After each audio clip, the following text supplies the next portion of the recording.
Hello friend, मैं Shishir Sharma 7+ year experience PHP developer हूं।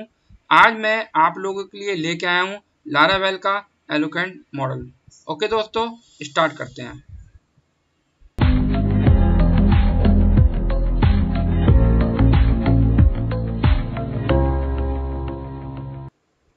Laravel ने हमें एलोक्वेंट ORM का कॉन्सेप्ट दिया है, जिसका मेन बेनिफिट ये है कि हम डेटाबेस के साथ इजीली इंटरेक्ट हो सकें, हमारी डेवलपमेंट फास्ट हो सके, हम डाटाबेस ऑब्जेक्ट के साथ वर्क कर सकें, हम डाटाबेस टेबल के बीच रिलेशनशिप मेंटेन कर सकें। यहाँ हर एक डेटाबेस टेबल का अपना एक मॉडल होता है। ओके दोस्तों, अब हम लोग चलते हैं अपने सिस्टम पे, देखते हैं कि आखिर एलोक्वेंट ORM कैसे वर्क करता है। दोस्तों, अब मैं अपनी सिस्टम की स्क्रीन पे आ गया हूँ। जैसा कि आप यहाँ देख सकते हैं, मैंने एक फ्रेश लारावेल इंस्टॉल किया हुआ है डेमो साइट के नाम से। अब मैं आपको यहाँ ये बताना चाहता हूँ कि लारावेल हमारे लिए एक मॉडल बना के देता है। उसको देखने के लिए आपको क्या करना पड़ेगा, ऐप फोल्डर में जाएंगे, user.php नाम की फाइल ओपन करिएगा। ये एक मॉडल है। ये मॉडल जो आप देख रहे हैं, ये मॉडल हमें लारावेल वालों ने बना के दिया हुआ है। इस मॉडल में आप देखेंगे क्लास का नाम क्या लिखा हुआ है, यूजर। और ये देखिए, जो क्लास का नाम है वही आपके मॉडल का नाम से, फाइल भी उसी नाम से सेव है, user.php। मतलब फाइल का नाम भी user.php है और क्लास का नाम भी यूजर है। कहने का मतलब है एक जैसा होना चाहिए, जिस नाम से फाइल सेव होगी वही नाम क्लास का होना चाहिए। और हाँ, पहला लेटर आपका कैपिटल होना चाहिए, जैसा कि यहाँ पे दिया हुआ है, यू कैपिटल है। और देखिए फाइल नेम में भी यू कैपिटल है। तो ये हमारा मॉडल है, जो ये मॉडल हमें लारावेल वालों ने बना के दिया है। अब मैं आपको ये दिखाना चाहता हूँ कि ये मॉडल कौन सी टेबल के साथ मैप है। देखिए, मैं आपको पहले ही दिखा देता हूँ मैंने कौन सी टेबल के साथ कनेक्ट किया हुआ है। ये देखिए, डेटाबेस डेमो साइट, ये डेमो साइट नाम का डेटाबेस है, उसे मैंने कनेक्ट किया हुआ है। मैं अपने सिस्टम की तरफ आता हूँ। ये डेमो साइट नाम का डेटाबेस है। ये देखिए यूजर्स। अब देखिए, यहाँ पे देखने वाली बात यह है कि आपका मॉडल का नाम क्या है, यूजर, ठीक है। और जो टेबल का नाम क्या है, वो यूजर्स है, यानी कि वो प्लूरल में है। ये देखिए, प्लूरल में है। अगर अब ये क्या है, ये वाला जो मॉडल है, ये ऑटोमेटिक इस वाले डेटाबेस की टेबल से मैप हो जाएगा। मतलब मॉडल का नाम सिंगुलर में होना चाहिए और उसकी टेबल का नाम प्लूरल में होना चाहिए, तो वो ऑटोमेटिक मैप हो जाता है। लेकिन अब ये तो लारावेल वालों ने आपको बना के दिया है, ठीक है। अब सपोज मान लीजिए मैं ये चाहता हूं कि मैं इस मॉडल को किसी और टेबल से मैप करना चाहता हूं, तो मैं क्या करूंगा। सपोज मान लीजिए मेरे सामने ये जो टेबल देखिए, एम्प्लॉय, मुझे इस टेबल से मैप करना है। मैं इस टेबल का नाम कॉपी कर लेता हूं। अब मुझे क्या करना पड़ेगा, यहाँ पे एक वेरिएबल क्रिएट करना पड़ेगा, प्रोटेक्टेड टेबल।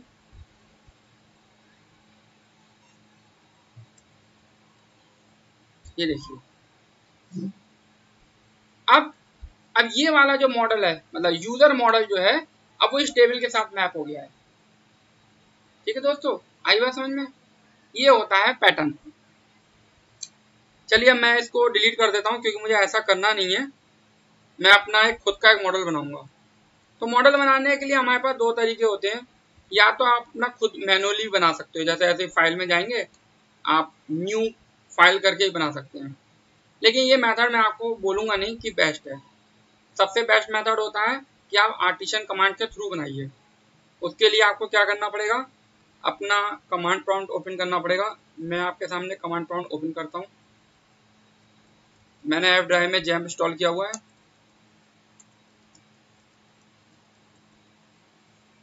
मैं आ गया, क्या है, cd डेमो साइट।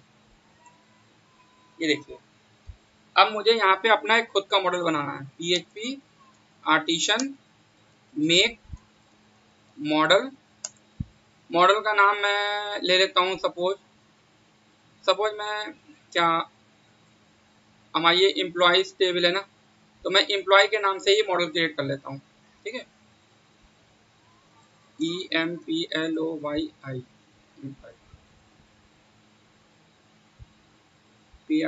P आर्टिशन मेक मॉडल एम्प्लॉय।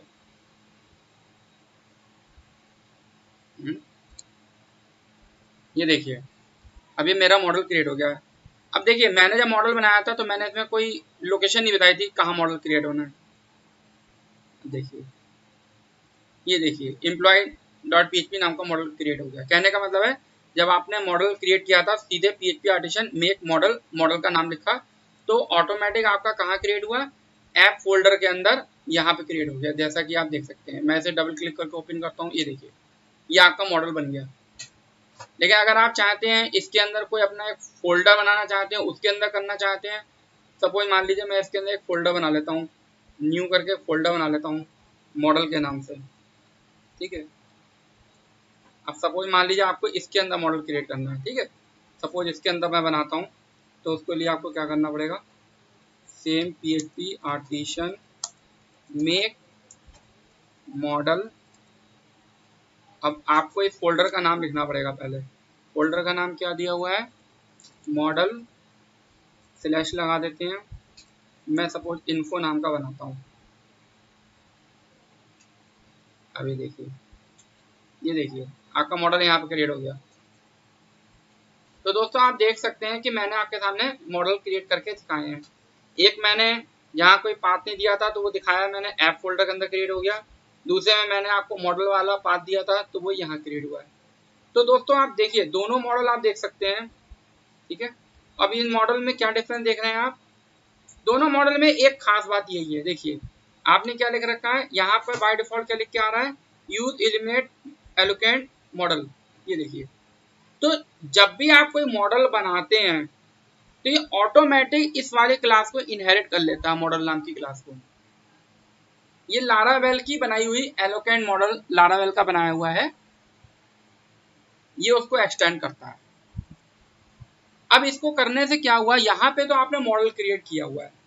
ठीक है, तो अब ये वाला आपका मॉडल का नाम क्या है, एम्प्लॉय, और ये आपकी मॉडल यहाँ पे आपकी टेबल है एम्प्लॉयज, जो कि प्लूरल में है। तो अब ये डायरेक्टली से मैप हो गया है। अब मैं आपको ये बताऊंगा कि एलोकेंट मॉडल के थ्रू आप डेटाबेस से वैल्यू कैसे फैच करते हैं, डेटाबेस में वैल्यू कैसे इंसर्ट करते हैं, डेटाबेस में कैसे वैल्यू डिलीट करते हैं, डेटाबेस की में कैसे वैल्यू अपडेट की जाती है। ओके दोस्तों, चलो अब मैं आपको अपने सिस्टम पे लेके चलता हूँ। अब मैं अपने सिस्टम पे आ चुका हूँ। जैसा कि आप देख सकते हैं यहाँ पे मैंने एक मॉडल बनाया हुआ है एम्प्लॉय नाम का, और इसके कॉरेस्पॉन्डिंग हमारी डेटाबेस में एक टेबल भी है। ये वाला हमारा डेटाबेस है और ये एम्प्लॉयज। तो ये वाला जो मॉडल है, ये वाला जो मॉडल है हमारा इस वाली टेबल से मैप है। ठीक है, अब मैं क्या करना है, मुझे इस वाली टेबल में मैं ओपन करता हूँ। ये देखिए इसमें 2 रिकॉर्ड पड़े हुए हैं। अब मैं आपको मॉडल के थ्रू डेटाबेस से वैल्यू फैच करूँगा।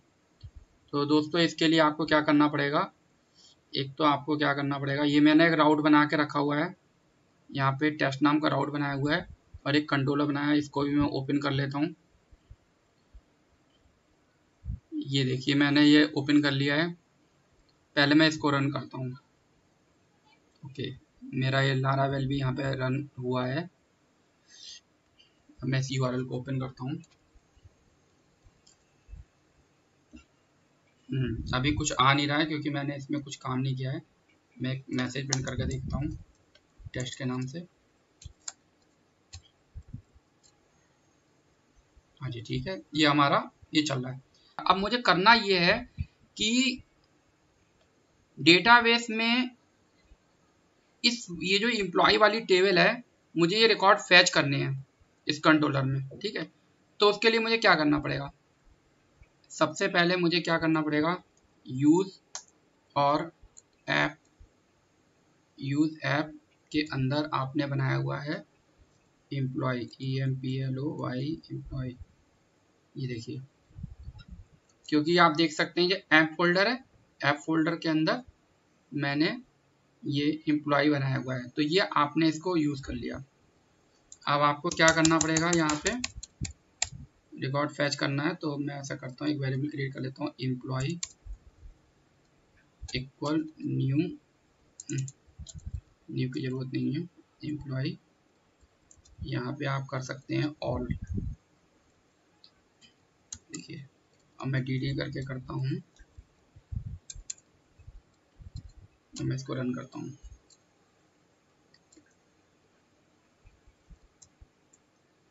ये देखिए मैंने इसको रन किया है, यहाँ पे ये आपको 2 ऑब्जेक्ट दिखा रहा है, इसका मतलब मेरा ये क्वेरी सही चल रही है। तो इस वाली लाइन को लिखने से हुआ क्या कि इसने क्या किया, एक माइस्क्ल की क्वेरी जनरेट करी जो डेटाबेस से वैल्यू फैच करके ला रहा है, उसकी क्वेरी है। फॉर एग्जांपल इस टाइप की क्वेरी बन रही है, यहाँ पे सेलेक्ट स्टार फ्रॉम एम्प्लॉय, ऐसी इस टाइप क्वेरी बन रही है यहाँ पे, ठीक है। अब मैं इसे हटा देता हूँ। अब मुझे मान लीजिए ये रिकॉर्ड प्रिंट करने हैं, तो मैं क्या करूँगा, ये तो मैंने dd करके आपके सामने प्रिंट किया था। अब मुझे इसके लिए क्या करना पड़ेगा, लूप चलाना पड़ेगा। फॉर लूप चला देता हूँ, emp, और मैं ऐसा करता हूँ $rec कर देता हूँ रिकॉर्ड के लिए, और मैं यहाँ पे इको करूँगा $rec नेम। अब मैं इसे रन करूँगा, कुछ मिस्टेक हो गई है, देखना पड़ेगा मुझे इसमें।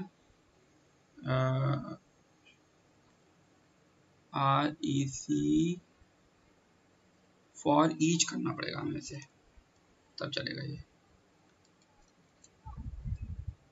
देखिए राकेश और सुनील प्रिंट हो गए, इसमें कौन कौन से थे, राकेश और सुनील, ये प्रिंट हो गए। आपको अगर ये एज प्रिंट करनी है तो आप एज भी दे सकते हैं, इको कर दीजिए REC एज।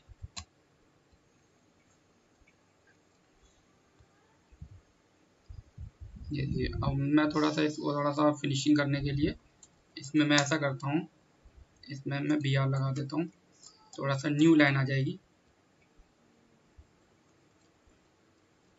ये देखिए, तो यहाँ पे आपने क्या देखा कि मैंने एलोकेंट मॉडल के थ्रू डेटाबेस से रिकॉर्ड फैच करके लेके आया हूँ। अब हम लोग यहाँ पे ये भी कर सकते हैं, ये गेट भी लगा सकते हैं, गेट मेथड भी होता है, इसमें के थ्रू देखता हूँ क्या होता है।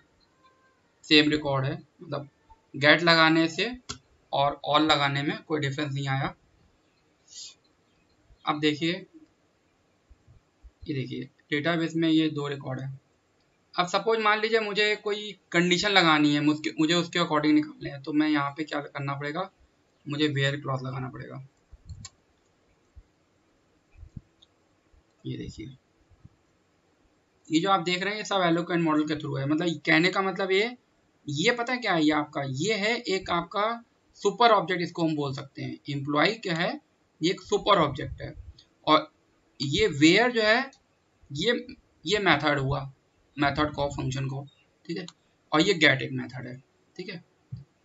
तो ये एलोकेंट मॉडल के थ्रू क्वेरी बन रही है। अब मैं यहाँ पर मुझे कंडीशन डालनी पड़ेगी, एज। अब मैं क्या करता हूँ, यहाँ पे जो एज है डेटाबेस में देखता हूँ, ये शायद 34 है, ठीक है। अब मैं इसको रन करता हूँ, अब ये एक रिकॉर्ड आएगा, ये देखिए एक रिकॉर्ड आया। इस तरीके से आप कर सकते हैं, वेयर लगा सकते हैं। और अब सपोज मान लीजिए आप चाहते हो डेटाबेस में कुछ वैल्यू इंसर्ट करना चाहते हो, तो कैसे करेंगे, तो फिर आपको क्या करना पड़ेगा, आपको इसका एक ऑब्जेक्ट क्रिएट करना पड़ेगा। मैंने बनाया $emp इक्वल न्यू एम्प्लॉय, मैंने एक ऑब्जेक्ट क्रिएट कर दिया। अब मुझे डेटाबेस में वैल्यू इंसर्ट करनी है, मतलब अभी जो आप जो देख रहे थे वो मैंने डेटाबेस से आपको वैल्यू फैच करना बताई थी, और अब मैं आपको एलोकेंट मॉडल के थ्रू डेटाबेस में वैल्यू इंसर्ट करना बता रहा हूँ। तो इसके लिए हमें क्या करना पड़ेगा, ये तो हमारा रहता ही रहता है, ये तो आपको लगाना ही लगाना है, ये जो है यूज ऐप एम्प्लॉय, ये तो इसको लगाने से क्या होगा कि ये समझ लीजिए आपका मॉडल यहाँ कॉल हो गया है, ठीक है, ये तो लगा लिया, ये तो लगानी है।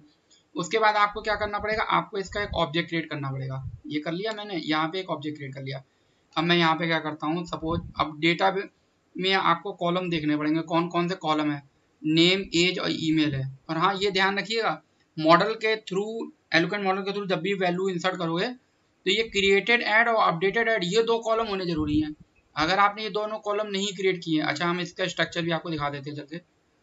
क्रिएटेड ऐड, अपडेटेड ऐड, और उसका टाइप क्या रखना है आपको, टाइम स्टैम्प, मतलब ये रखना जरूरी है। अगर मैं इसको डिलीट कर दूंगा ना तो आप एलोकेंट मॉडल के थ्रू डेटा में वैल्यू इंसर्ट नहीं कर पाएंगे, ठीक है।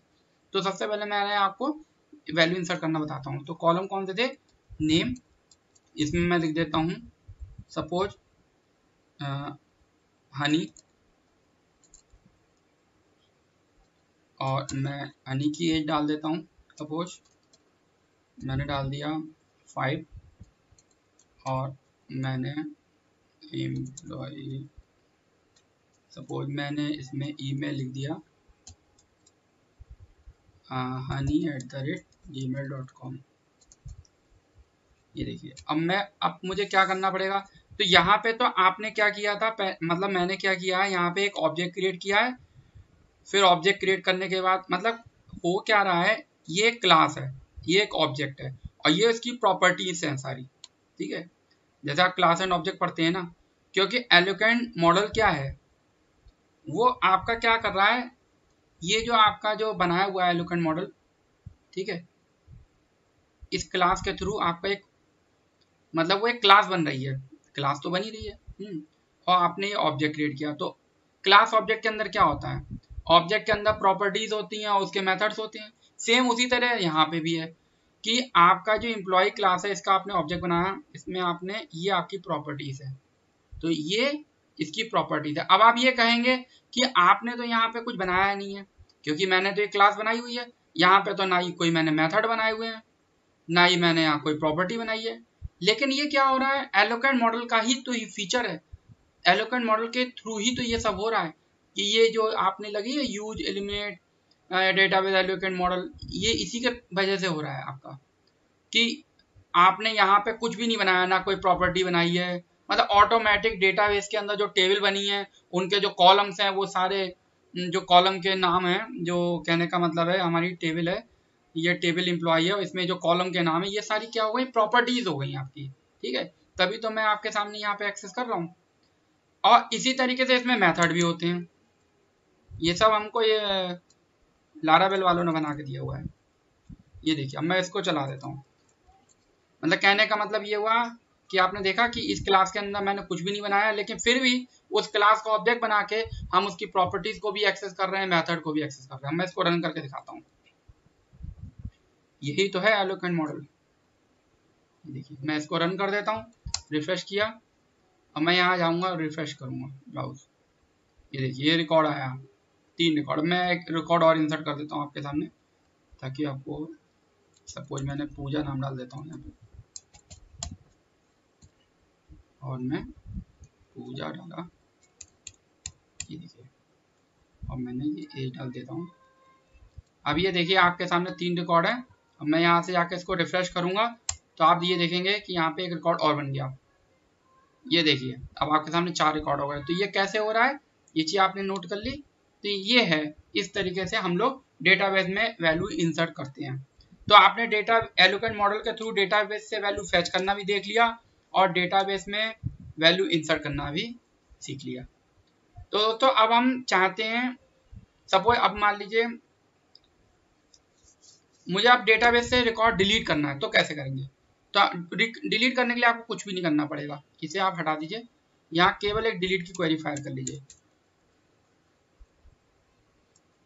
लेकिन आप ऐसा करेंगे तो सब डिलीट हो सकता है, तो इसलिए आपको पहले क्या करना पड़ेगा, आपको इसको फाइंड करना पड़ेगा कि कौन से रिकॉर्ड को डिलीट करना है। आपने एम्प्लॉय लिखा और आपको इसमें फाइंड करना पड़ेगा, एक फाइंड मेथड होता है, ये जो फाइंड मेथड होता है एलोकेंट मॉडल का, उसमें आपने 1 डाल दिया। 1 का मतलब है, 1 का मतलब ये इस आईडी वाले कॉलम को समझता है, इस वाले बाय डिफॉल्ट, ठीक है।